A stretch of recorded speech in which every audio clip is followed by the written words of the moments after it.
Finally, week one of this fantasy football season is here. Hopefully I can help get you caught up to date as to what's going on. I'm Dennis Farrell. It's time for another fantasy selfie. 2014 fantasy football draft season is in the books. There's nothing left but the point scoring. I have some news and notes to help guide you into week one. Wes Welker, as we all know, has been popped for a 4-game suspension, which means he will not return until week 6. They have a bye week. That's what pushes us back a little bit. Cody Lattimore and Andre Caldwell are the two guys you may want to keep an eye out on. I like Lattimore a little bit more. He did have 5 catches for 116 yards and a touchdown in this preseason.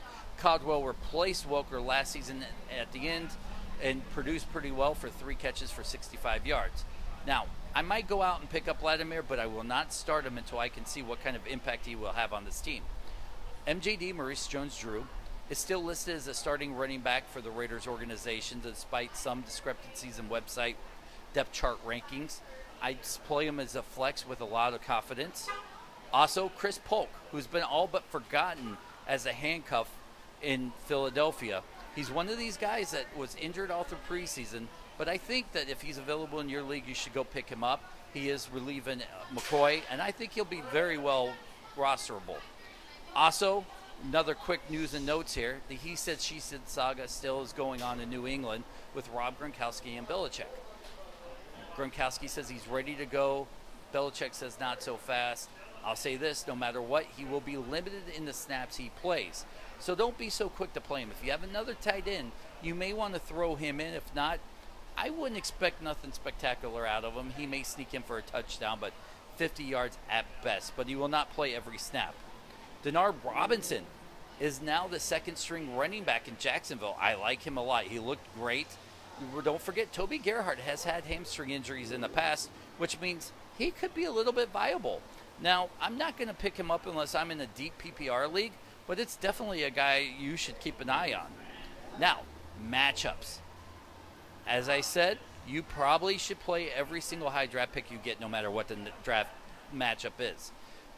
Number one on my list, of course, is Jordy Nelson versus the Seahawks. Gut reaction is to sit him, but you'd probably draft a Jordy Nelson in the 3rd round. Why are you going to draft that guy in the 3rd round if already out of the gates you're thinking about matchup plays? I would play him, but I would not be comfortable. Antonio Brown versus Joe Hayden. Now, you think of this matchup, Joe Hayden is a lockdown corner, but Antonio Brown has had some success against Joe Hayden in the past. Trent Richardson versus Denver.